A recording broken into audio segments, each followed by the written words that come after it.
ani dhiphina garagaraa keessan ture, gidiraa garagaraa keessan ture. Hanga halkan qixxee sa'aatii 6tti manaa ba'uutti kanan gahe.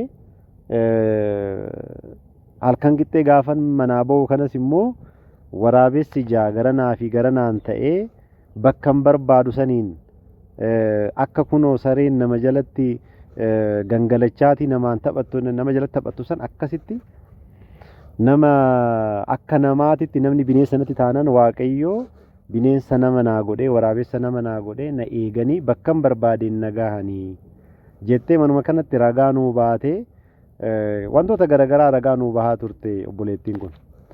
Amma wantoota ishiin ragaa baate keessaa dhiifama naa godhaa walaloo kanallee walaleessuu kana yookaan barreessuu kana baay'ee beekumsa isaa hin qabu. Garuu haguma gizee tokko tokko wantoonni tokko tokko gaafa namatti dhagahamu miira wayii keessa gaafa seennamu namni miira ofii san karaa ittiin baasuun barbaada. Anis akkasuman ta'ennaa obboleettiin kun seenaa warroota bira jiraattu yookaan biyya ormaa sanitti warroota isheen tajaajilaa jirtu seenaa isaaniiti kan nutti himte kan dhugaa nuuf baate dhugaa baatii ishii sananii hangan danda'etti walalootti jijjiiruudhaaf yaale. Mee dhaggeeffadhaati yaada itti kennitu wanti silaa itti dabalamus wanti irraa hir'atu soo jiraate yaada itti kennitanii. Mata duroon walaloo kanaa jilbiiffadheen argee jedha. Jilbiiffadheen argee mata duree walaloo kanaati. Seenaa obboleettii keenya dhugaa baatii ishiit irratti kan hundaa'ee barreeffamedha walaloon kun.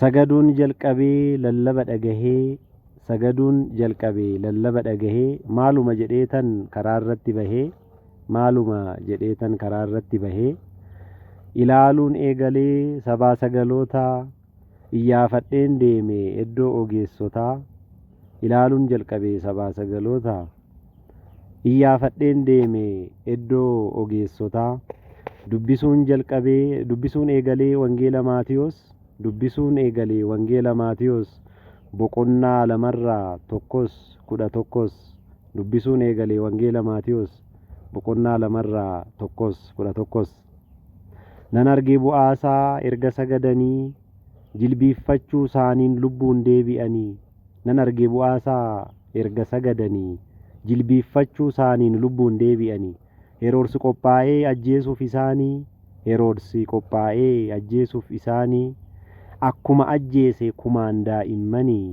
akkuma ajjeese kumaan daa'immanii deebi'aa natti himaa erga sagaddanii anis nan sagadaaf akkuma keessanii deebi'aa natti himaa erga sagaddanii anis nan sagadaaf akkuma keessanii sammuutti qabatee karoora ajjeechaa qophaa'ee too eegee eeboo isaa qarachaa sammuutti qabatee karoora ajjeechaa qophaa'ee too eegee eeboo isaa qarachaa jilbiiffannaan ni dhufe ergamaan sabiirraa jechuudhaaf ergamee Heroodis irraa goraa jilbiiffannaan ni dhufe ergamaan samiirraa jechuudhaaf ergamee Heroodis irraa goraa bu'aan jilbiiffachuu baay'eedha yaajamaa Eeliyaas waamuudhaaf kan ergame ajajaan 50 bu'aan jilbiiffachuu baay'eedha yaajamaa Eeliyaas waamuudhaaf kan ergame ajajaan 50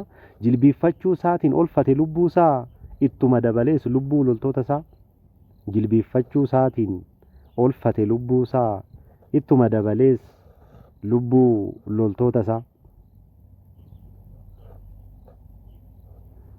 Seenaan armaan olii na biratti argame seenaan armaan olii na biratti argame jilbiiffadheen argee harki koo hiikame seenaan armaan olii na biratti argame jilbiiffadheen argee harki koo hiikame gooftaan koo ni dhufee iddoon sagadutti simboo koo guddisuuf cubbuu koon olitti gooftaan koo ni dhufee iddoon sagadutti simboo koo guddisuuf cubbuu koon olitti waaqni koo godaanee ana waliin biyyaa bahuudhaaf ormoota duratti kabajaan ana dhaabuudhaaf waaqni koo ni godaanee ana waliin biyyaa bahuudhaaf ormoota duratti kabajaan ana dhaabuudhaafi jilbiiffadheen argee yoonaaf dhimmamanii waaqa kee kadhadhuu meenuufis jedhanii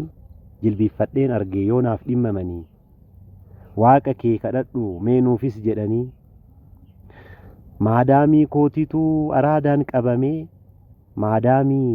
madaamii kootitu araadaan qabamee ganamaa galgala talboodhaan dhuunfamee madaamii kootitu araadaan qabamee ganamaa galgala talboodhaan dhuunfamee ilaalee callisuuf sammuun koon sarmine maaltu na galche jedhee itti hin qabamne ilaalee callisuuf sammuun koon sarmine maaltu na dhibe jedhee itti hin qabamne yaa gooftaa koo ati hunduma dandeessaa maadaamii koo kanaaf yoomuma dhageessaa yaa gooftaa koo ati hunduma dandeessaa maadaamii koo kanaaf yoomuma dhageessaa tamboo fi shiishaa ulachuu na baasi hunduma dhiisisi mee na gammachiisi tamboodhaa fi shiishaa ulachuu na baasi hunduma dhiisisi mee na gammachiisi Elshaadaay ni dhufee Elshaadaay dhagahee waamicha cubbamtuu Elshaadaay dhagahee waamicha cubbamtuu kabajaan na guute dhiisisee too xuuxuu kabajaan na guute dhiisisee too xuuxuu ganamaan kaatee too hundumaa ni gatte ganamaan kaatee too hundumaa ni gatte hanguma yoomittan araaduma kanaaf abboomama jette ganamaan kaatee too hundumaa ni gatte hanguma yoomittin araaduma kanaaf abboomama jette ililcheen utaalee waaqa koof galata galcheefi ililcheen utaaleen waaqa koof galata galcheefi oolmaa isaa dubbachuuf isheetti dhiyaadhee ofiifi oolmaa isaa dubbachuuf isheetti dhiyaadhee ofiifi naan jette kaa ishiinis rifattee maaliif ililchitaa naan jette kaa isheenis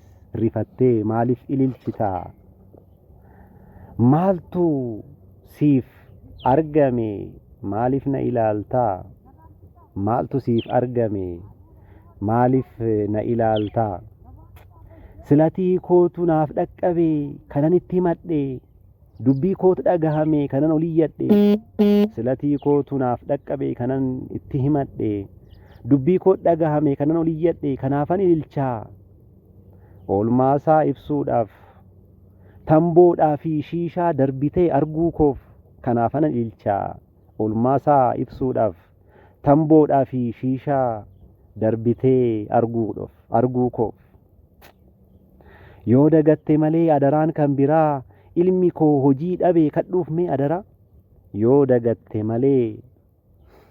dagatte malee adaraan kan biraa ilmi koo hojii dhabe kadhuuf mee adara naan jettee too turte waaqa keetti naaf himi innoo si dhagahaa jiraataadhaam jirmi naan jettee too turte waaqa keetti naaf himi innoo si dhagahaa jiraataadhaam jirmi ilmi keetis kunoo argate hojiisaa taa'eera murteessuuf akka ogummaasaa ilmi keetis kunoo argate hojiisaa taa'eera murteessuuf akka ogummaasaa jedhamee too waammame abbaa murtii kana kan raawwate Iyesuus ilma Waaqayyooti jedhamee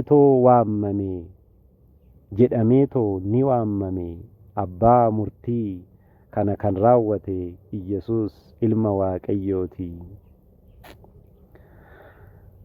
kana booda atis amanii ilma Waaqayyootti isa dhagahaan iddoo hundumatti kana booda atis amanii ilma Waaqayyootti isa dhagahaan iddoo hundumatti amanii kadhadhu ilma Maariyaamitti akkasi hin nyaanne abiddi Allahaatii amanii kadhadhu ilma Maariyaamitti akkasi hin nyaanne abiddi Allahaatii yaa obboloota koo isinittan deebi'ee yaada koo xumuraa yaa obboloota koo isinittan deebi'ee yaada koo xumuraa jilbiiffachuu kootiin waanan arge naaf baraa adaraa jilbiiffachuu kootiin waanan arge naaf baraa adaraa. Sagaduun waaqayyoof sagada waaqummaa yoomiyyuu hin dagatamu galgalaaf ganamaa. Sagaduun waaqayyoof sagada waaqummaa yoomiyyuu hin dagatamu galgalaaf ganamaa. Akkuma dubbatee Phaawulos qulqulluuni kabaja kennuudha kan inni kabajeef gaduma jedhanii. Akkuma dubbatee Phaawulos qulqulluuni kabaja kennuudha kan inni kabajeef gaduma jedhanii. Yoo san ni kabajamna isaanis nu'uma eeganii. Yoo san ni kabajamna isaanis nu'uma eeganii. Gammaduudhaaf jecha mootummaa waaqayyootti ni wajjiin galanii. Gammaduudhaaf jecha mootummaa waaqayyootti nu wajjiin galanii. Ameen, ameen, ameen. Waaqayyoof galanni haa ta'u baraa hamma baraatti. Ameen. Toleeshi sagaleen kiyyoo dhagahamaa jiraate. Innaa walaloon kun dhugaa baatii obboleettii tokkooti isiniin jedheen ture. Obboleettiin kun gaafa dhugaa baatu wanni ta'e maalinni maadaamiin ishii tuni ganama tamboodhaa shiishaadhaa galgala tamboodhaa shiishaadhaa manni tamboo fi shiishaadhaan kan guutameedha.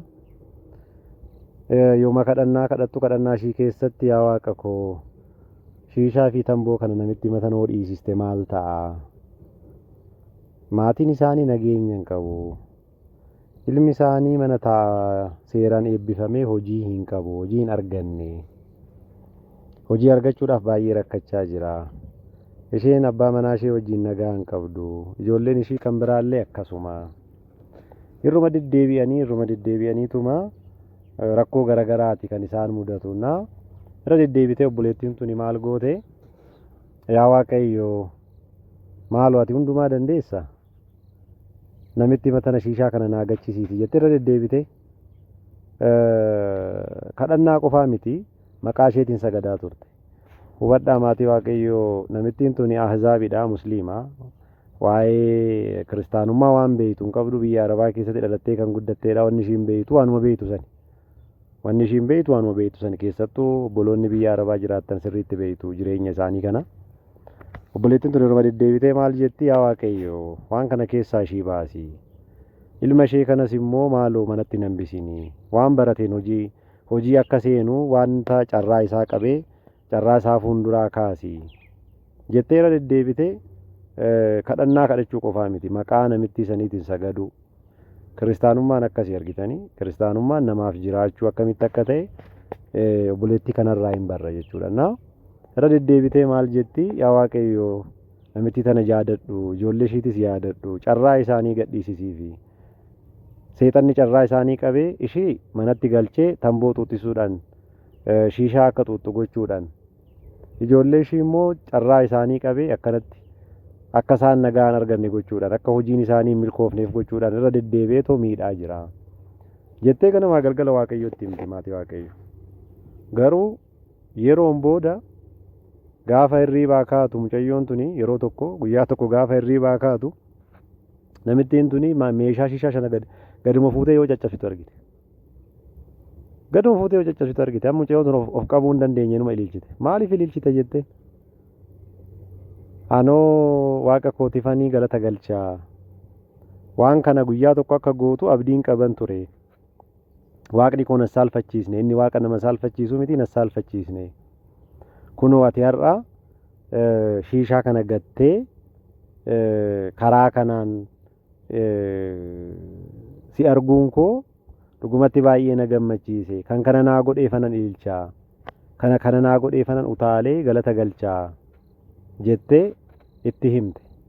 Dinqisiifatanii dhugumatti dinqisiifatanii hin yaadatta'oo ta'e ilma keetiifis maaloo mee waaqa keenaaf kadhu jettee turte. Ilmi koo manatti na harkaa hafe baratee akka nama hin baranne manatti hafe jettee ilma kootiifis waaqa keenaaf kadhu naan jettee turte. Kunoo waaqni kiyya akkana ilmi keetis kunoo amma abbaa murtii ta'ee murteessuuf jira. Ogummaa isaatiin taa'ee hojjechaa jira. Hojii isaatis argatee jira jetteeni gaafa itti himtu dhugumatti namittiin tun lapheen ishii tuqame. Dhugumatti lapheen ishii tuqameeti Sana booda obboleettiin tuni maal goote kitaaba qulqulluu hubadhaa maatii Waaqayyoo bakka ishiin jirtuu fi nama ishiin bira jirtu hubadhaa. Waaqayyo immoo ishii wajjin godaanee akkamitti akka kabaja kenneef hubadhaa. Mucayyoo tana isinitti meera namni bineensatti ta'e gaafa namni bineensatti ta'u bineensa waraabessa nama godhee fi halkan qixxee waraabessaa wajjin deemtee bakka barbaaddu yookaan immoo bakka deemuu barbaaddu akka ishii geessan dursee isinitti himeen ture. Dursee isinitti himeen ture. Amma garuu akkuma beeytanis akkuma yaadattanis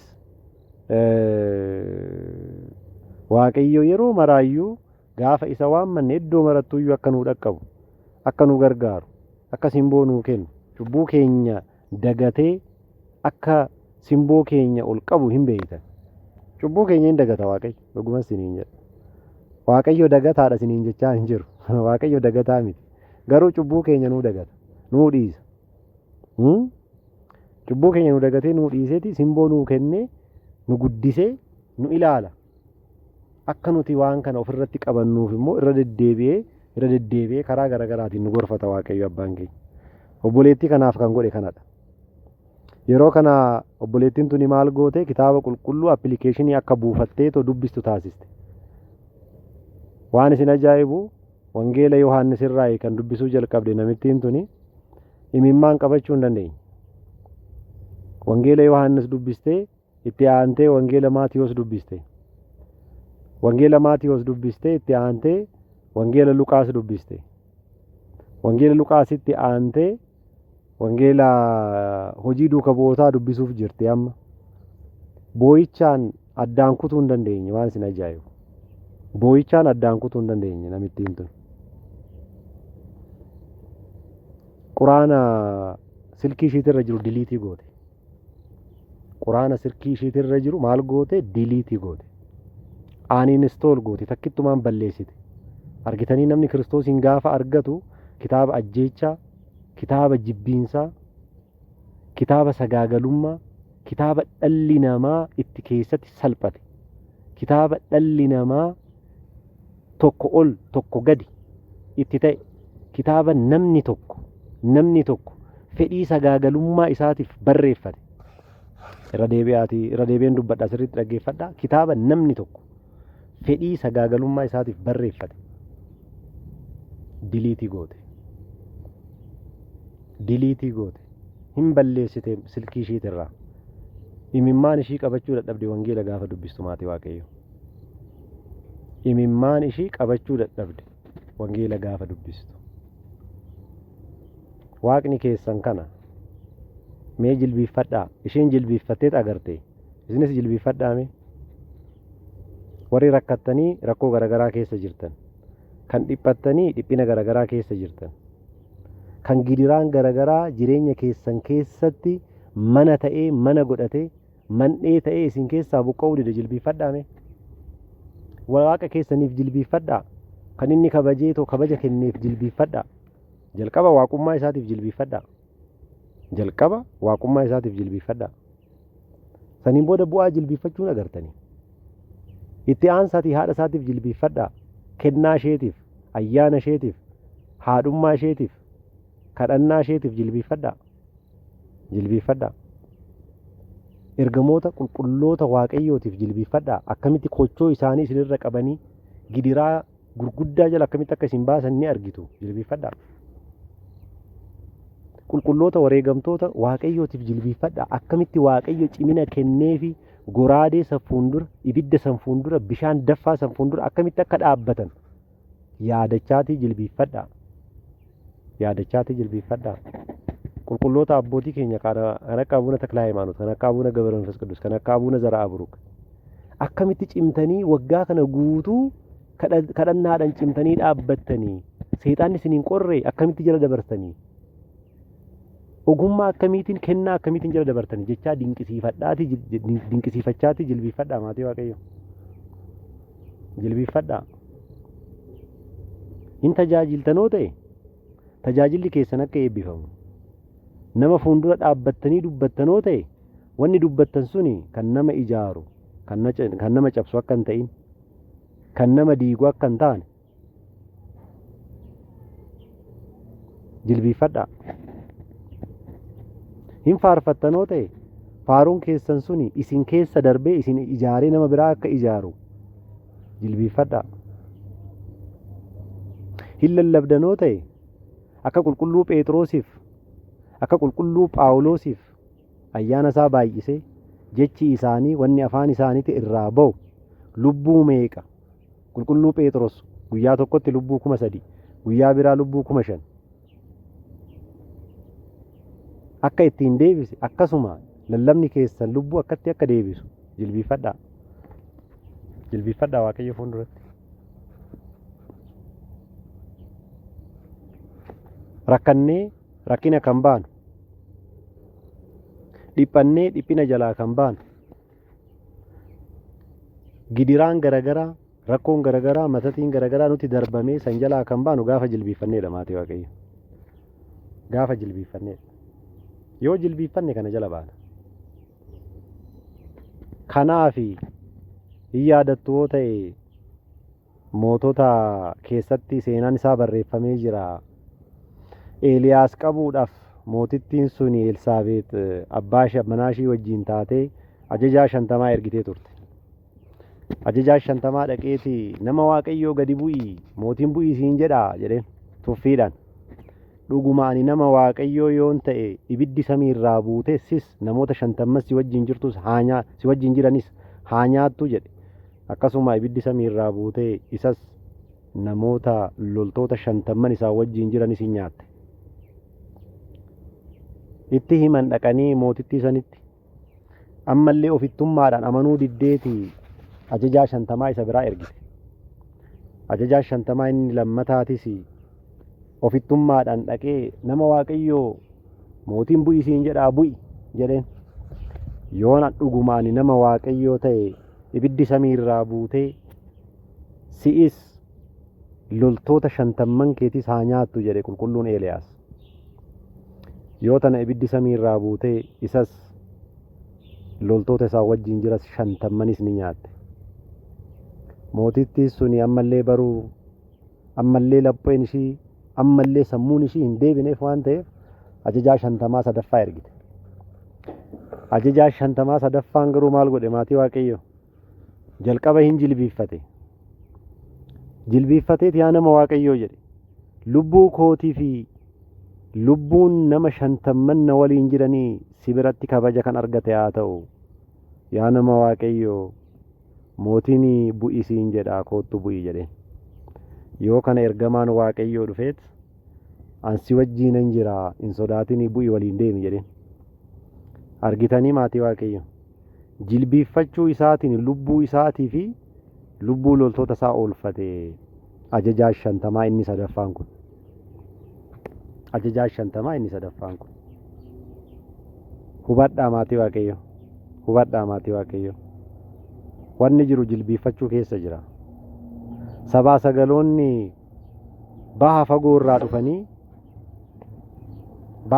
dhufanii gooftaa fayyisaa keenya Yesuus Kiristoosiif sagaduudhaaf mootichi Ayihud inni dhalate eessa jira isaaf sagaduudhaaf dhufne jedhanii sagaduudhaaf gaafa dhufanii yommuu dhufanii waan isin ajaa'ibu Heroodsi kan karaa irratti isaan argate. Heroodsi jechuun addunyaadha. Heroodsi jechuun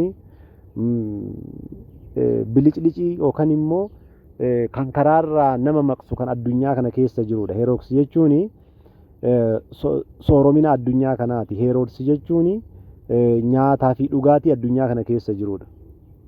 Heroodsi bira seenan maatii Waaqayyo. Heroodsi bira seenaniiti mooticha Ayihud inni dhalate eessa jira sagaduudhaaf fagoo irraa dhufne jedhaniitti himan hirrifate Heroodsi. Ana mootiin biyya koo keessatti biyya ani bulchu keessatti mootiin biraa jira jedhee rifate. Rifatee na'ee luboota Yihudaa hunduma isaaniitti walitti qabee wanni akkanaa maa inni natti himaa jedheen Beetalihemitti dhalata. Garuu amma wanni dhalate wanni nu beeknu hin jiru garuu Beetalihemitti akka dhalatu barraa'ee jira jedhanii itti himan. Yoo kana bitaa isa galee deemaatii sagadaa yoo deebitan immoo natti himaa anis dhaqee tan akkuma keessan sagadaa fi jedheeni sabaa sagaloota san erge Heroodis. Waan isin ajaa'ibu isaan garuu akkuma ol seenaniin daa'ima sana haadha isaa qulqulleettii giiftii maaramii wajjin argan. Yeroo kana daa'ima saniif kufanii sagadaniif. Erga sagadanii booda warqii, ixaanii fi kumbii yookaan karbee dhiyeessaniif. Hubadhaa. Erga sagadanii booda waaqa keessaniif odoo hin sagadiin, waaqa keessan odoo hin waaqessin, asraatii jettanii odoo baastanii, kadhannaa jettanii odoo kadhattanii, soomii jettanii odoo soomtanii bakka isinii hin ga'u, bakka barbaaddame hin ga'u. Hunda kan dursu jilbiiffachuudha maatii Waaqayyo. Hundumaa kan dursu jilbiiffachuudha. Gaafa jilbiiffattanii wanni marti kan sirraa'u. Gaafa jilbiiffachuu jalqabdan wanni marti sirraa'uu jalqaba. Yeroo kana erga jilbiiffatanii booda ergamaan Waaqayyoo ergamee dhufe samiirraa. Karaa biraatiin malee karaa Heroodisiin hin deeminaa, inni isin ajjeesuuf qophaa'ee jira. Hin sobaa, nan sagadaaf kan jedhu hin sobaa. Isin ajjeesuuf qophaa'ee jira. Karaa biraatiin galaa jedhee abjuudhaan itti mul'ate. Yeroo kana jarri sun karaa biraatiin lubbuu isaaniitiin gara biyya isaaniitti galan. Silaa Heroodisitti deebi'anii lubbuun hin deebi'an turan. Lubbuun hin deebi'an turan. Kuni faayidaa jilbiiffachuuti maatii Waaqayyo. Faayidaa sagaduuti maatii Waaqayyo.